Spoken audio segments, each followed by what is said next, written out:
তার বিদায় নেবার পালা, তার বিদায় নেবার পালা, তার শেষ গান, তার শেষ গান। সারাক্ষণ আমাকে ভাসিয়ে দেবে। দেখো আমি গান গাই না, ছোটবেলায় শিখতাম, এখন কি 21 জুলাই চিৎকার করে করে আমার গলা এমনিতে বসে আছে। আমাকে এত ভাষণ দিতে ওরা ভাষণ দেয়, আবার এই নিয়ে অনেক সমালোচনা হয়, গালাগালি দেয় সারাক্ষণ। আরে আমি তো গায়ক নই রে ভাই, আমি সুর দিই, কথা দিই, দিস মাছ। আমি গাই না, আমি প্র্যাকটিসও করি না, ভয়েস দিয়ে দিয়ে 12টা বাজাই। তুমি গাও, আমি কিন্তু আমাকে একা ছেড়ে দিয়ে পালাবে না, তাহলে আমি কিন্তু নেমে যাবো, বলে দিলাম। বহুত চালু, ও করে না, পালিয়ে যায়। তুমি ছেড়ে দিলে আমি ছেড়ে দেবো। গান শোনাতে চাই। ও হাই হাই, সরি সরি। তুমি করো করো করো করো, কণ্ঠ কেঁপে যায়, করো না। তাই হাসি মুখে যেতে তারে হাসি মুখে তারে না, শেষবার শুনে নাও। তুমি গাও, আমি এখানে করবো না, আমি অন্যটা করবো। করো করো করো। আরে হাসি মুখে যেতে শেষবার শুনে নাও, মনে রেখো, মনে রেখো, তারে শেষ গান। আরে গান শুনে একদিন কণ্ঠে পড়ালে মালা, আজ তোমাদের সভা হতে তার বিদায় নেবার পালা।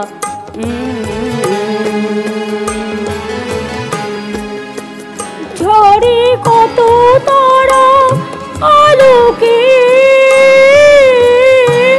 মনে রাখে বলকে, তারে ছিল কত সুর বুকে তার, জানিবে না কেউ আর। মনে রেখো, মনে রেখো, তার শেষ গান। রাজ্যের মুখ্যমন্ত্রী মমতা বন্দ্যোপাধ্যায় এবার মহানায়ক সম্মান অনুষ্ঠানের মঞ্চতে গান গিয়েছেন। আপনারা জানেন মমতা বন্দ্যোপাধ্যায় যখন গান গান সেটা রীতিমতন ভাইরাল হয়ে যায়, আর আমরা চেষ্টা করি আপনাদের সামনে সেই গানের অংশ তুলে ধরার, আর এদিনও ধরবো। তবে এর থেকেও বড় বিষয় যেটা, সেটা হচ্ছে এই মুহূর্তে বাংলার টেলিভিশন ইন্ডাস্ট্রি মানে সিরিয়ালের কথা যদি বলি, সেই সিরিয়ালের কনসেপ্ট নিয়ে, তার দেখানো নিয়ে বা তার সম্প্রচার নিয়ে, তার কনসেপ্ট নিয়ে তার যথেষ্ট পরিমাণে আপত্তি রয়েছে। এই মুহূর্তে দাঁড়িয়ে বাংলা টেলিভিশনে যে সিরিয়ালগুলো হয় তার মধ্যে যে ধরনের গান ব্যবহার হয় বাংলার বাইরে অন্য ভাষায় মানে হিন্দি ভাষাতে, এবং সেখানে যে ধরনের চরিত্রদের দেখানো হয়, যে ধরনের গল্প দেখানো হয়, তাতে কিন্তু তিনি একদম খুশি নন। আর যখন এই বন্দুক হিংসা এসব দেখানো হন তখন তিনি নিজে টিভি বন্ধ করে দেন, এমনটাই বলেছেন এই মঞ্চ থেকে। তবে এবার আসি যে গানের প্রসঙ্গে, এগুলো তো বিস্তারিত আলোচনা করব। এদিন মুখ্যমন্ত্রী নিজেই বলেছেন তার গলা ভালো না, তিনি কথা লেখেন মানে গানের লিরিক্স লেখেন, সুর দেন ঠিকই, কিন্তু তিনি গান গান না, তিনি ভাষণ দেন, ভাষণ দিয়ে তার গলা খারাপ, বাকিদের তো ভাষণ দিতে হয় না। কিন্তু না, ইন্দ্রনীল সেন এতটুকুও শোনেননি তার বারণ, রীতিমতন তাকে জোর করে মঞ্চে তোলা হয়েছে, তারপর মমতা বন্দ্যোপাধ্যায়কে গানও গাইতে হয়েছে। সব সিরিয়ালে আমি দেখব, বাংলা গান আর কোথায়? এরা ভাবে শুধু কিছু ঝিকঝাক ঝুমধাম দিয়ে দিলি হয়ে গেল। আরে বাজান না, কোনো অসুবিধে নেই, কিন্তু ওরা তো একটা জায়গায় বাজায়, প্ল্যাটফর্ম ওদের আছে আলাদা। বলিউড তো টোটালটাই তার জন্য, আরও আছে সাউথ ইন্ডিয়ান ফিল্মও ভেরি পপুলার, কিন্তু টলিউডটাকে অ্যাটলিস্ট তো আপনারা বাংলা গানটাকে একটু বেশি করে দেবেন। এখন দেখি সিরিয়ালগুলোতে সারাক্ষণ শুধু এ ওকে বিষ দিচ্ছে, ওকে বিষ দিচ্ছে, আর একটা পরিবারে 3 জন ঝগড়া করছে, একটা রিয়েল ক্যারেক্টার তো দুটো ঝগড়ুটে ক্যারেক্টার। আর বাজে বাজে জিনিসগুলো শেখাচ্ছে। এতে কিন্তু সমাজে বাচ্চারা ভুল করছে, অনেকে আত্মহননের পথ বেছে নিচ্ছে। আমি কিন্তু আজ নয়, আমি সমস্ত টিভি সিরিয়ালের মালিকদের বলবো, এটা লীনাদিদের হাতে নেই, এটা যারা অর্গানাইজ করে, যারা মালিক তাদের হাতে আছে। দয়া করে দেখুন, খারাপ কিছু শেখাতে যাবেন না। আর সিরিয়াল বাড়াতে হবে বলে রোজ গুন্ডামি। দেখুন, এদিন মহানায়ক সম্মান অনুষ্ঠানে বেশ কিছু মন্তব্য করেছেন মমতা বন্দ্যোপাধ্যায়। আর এই ঝিকঝ্যাক ঝুমঝাম মুখ্যমন্ত্রী মমতা বন্দ্যোপাধ্যায়ের কথায় বেশি দিয়ে দিলেই সিরিয়াল হিট হয়ে যাবে, এরকমটা নাকি মনে করা হচ্ছে, যেটা একেবারেই নয়।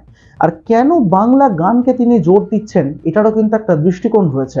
তার কারণ সম্প্রতি আপনারা জানেন যে বহু বাঙালিকে বাইরে অন্যান্য রাজ্যে, বিশেষ করে বিজেপি শাসিত রাজ্যে অত্যাচারের অভিযোগ উঠছে, বাংলা ভাষার ওপর সন্ত্রাস হচ্ছে, এমনটাই কিন্তু মন্তব্য করেছেন 21শে জুলাইয়ের মঞ্চ থেকে স্বয়ং মমতা বন্দ্যোপাধ্যায়। আর তারপর থেকেই এই বাংলা ভাষা নিয়ে আন্দোলন, বাংলা ভাষার প্রতি গুরুত্ব বাড়ানো, বাংলা ভাষাকে প্রাধান্য দেওয়াটা অত্যন্ত জরুরি হয়ে পড়েছে।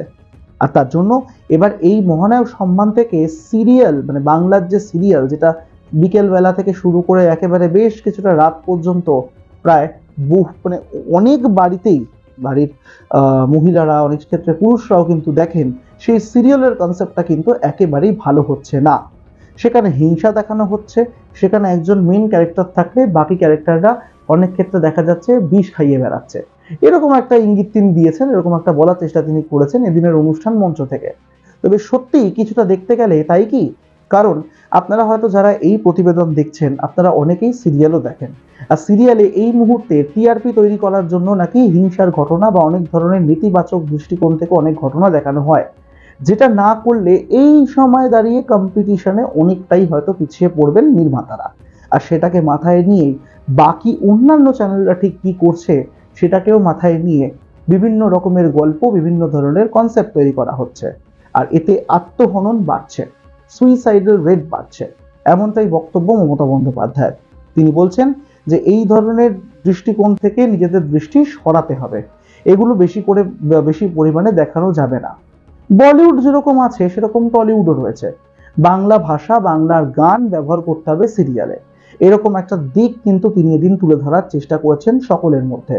কিন্তু এটাও সার্বিকভাবে অনেকে বলতে পারেন যে তাহলে টলিউড ইন্ডাস্ট্রিতে ঠিক যা যা এই মুহূর্তে তৈরি হচ্ছে, যে ধরনের সিরিয়াল, যে ধরনের কনসেপ্ট তৈরি হচ্ছে, সেগুলোকেও বোধহয় একটু বদলানোর সময় এসেছে। কারণ এবার স্বয়ং রাজ্যের মুখ্যমন্ত্রী মমতা বন্দ্যোপাধ্যায় সেরকমই একটা বার্তা দিচ্ছেন সকলের সামনে।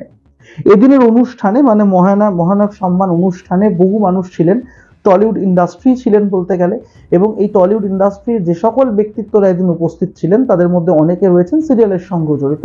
এবং শুধুমাত্র সিরিয়ালের সঙ্গে জড়িত বলাটা ভুল হবে, ছায়াছবি যেরকম আছে সিরিয়ালটাই বেশি করে আছে।